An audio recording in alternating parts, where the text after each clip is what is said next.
माता सीता की यह रोचक लोक कथा आपके धन के भंडार भर देगी। यह कहानी सीता माता कहती थी और श्रीराम इसे सुना करते थे। एक दिन श्रीराम भगवान को किसी काम के लिए बाहर जाना पड़ गया तो सीता माता कहने लगी कि भगवान मेरा तो 12 वर्ष का नित्य नियम है। अब आप बाहर जाएंगे तो मैं अपनी कहानी किसे सुनाऊंगी। श्रीराम ने कहा कि तुम कुएं की पाल पर जाकर बैठ जाना और वहां जो औरतें पानी भरने आएंगी उन्हें अपनी कहानी सुना देना। सीता माता कुएं की पाल पर जाकर बैठ जाती है। एक स्त्री आई, उसने रेशम की जरी की साड़ी पहन रखी थी और सोने का घड़ा ले रखा था। सीता माता उसे देख कहती है कि बहन मेरा 12 वर्ष का नितनेम सुन लो। पर वह स्त्री बोली कि मैं तुम्हारा नितनेम सुनूंगी तो मुझे घर जाने में देर हो जाएगी और मेरी सास मुझसे लड़ेगी।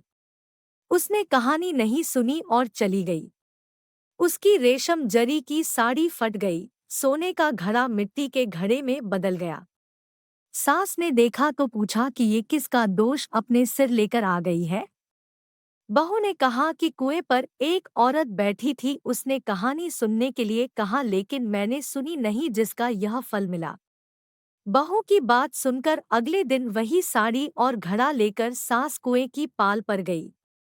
सास को वहीं माता सीता बैठी मिली तो माता सीता ने कहा कि बहन मेरी कहानी सुन लीजिए। सास बोली कि एक बार छोड़, मैं तो 4 बार कहानी सुन लूंगी। राम आए लक्ष्मण आए देश के पुजारी आए, नितनेम का नेम लाए आओ राम बैठो राम, तपी रसोई जियो राम, माखन मिश्री खाओ राम, दूध बताशा पियो राम, सूत के पलका मोठो राम, शाल दुशाला पोठो राम, शाल दुशाला ओढ़ो राम। जब बोलूं जब राम ही राम, राम संवारे सबके काम, खाली घर भंडार भरेंगे सबका बेड़ा पार करेंगे। श्री राम जय जय राम। सास बोली कि बहन कहानी तो बहुत अच्छी लगी। कहानी सुनकर सास घर चली गई और उसकी साड़ी फिर से रेशम जरी की बन गई। मिट्टी का घड़ा फिर सोने के घड़े में बदल गया। बहू कहने लगी सासू माँ, आपने ये सब कैसे किया। सास ने कहा कि बहू तू दोष लगा के आई थी और मैं अब दोष उतार कर आ रही हूँ। बहू ने फिर पूछा कि वह कुएं वाली स्त्री कौन है। सास बोली कि वे सीता माता थी, वे पुराने से नया कर देती है, खाली घर में भंडार भर देती है। वह लक्ष्मी जी का वास घर में कर देती है, आदमी की जो भी इच्छा हो उसे पूरा कर देती है। बहू बोली किसी कहानी मुझे भी सुना दो। सास बोली कि ठीक है तुम भी सुनो और सास ने कहानी शुरू की। राम आए लक्ष्मण आए देश के पुजारी आए, नितनेम का नेम लाए आओ राम बैठो राम, तपी रसोई जियो राम, माखन मिश्री खाओ राम, दूध बताशा पियो राम, सूत के पलका मोठो राम, शाल दुशाला पोठो राम, शाल दुशाला ओढ़ो राम। जब बोलूं जब राम ही राम, राम संवारे सबके काम, खाली घर भंडार भरेंगे सबका बेड़ा पार करेंगे। श्री राम जय जय राम। कहानी सुनकर बहू बोली कि कहानी तो बहुत अच्छी है।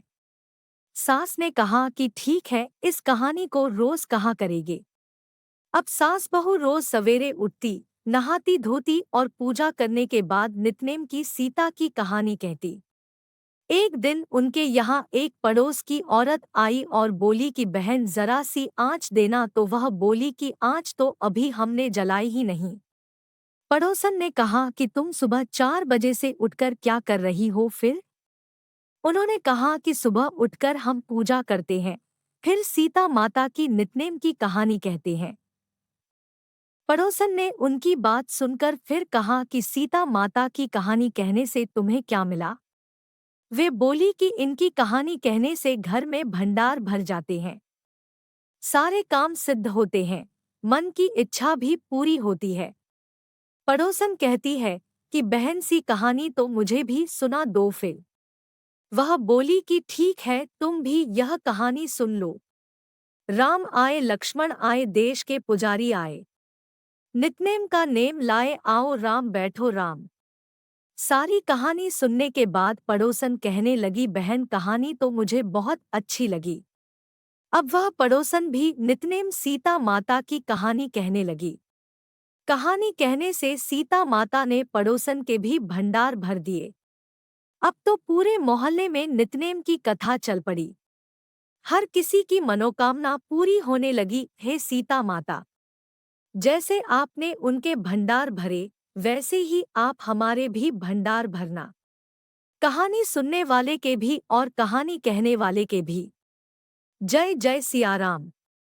दोस्तों, वीडियो कैसी लगी कमेंट में ज़रूर बताएं। साथ ही वीडियो को लाइक शेयर ज़रूर करें। अगर चैनल पर नए हो तो चैनल को सब्सक्राइब ज़रूर करें।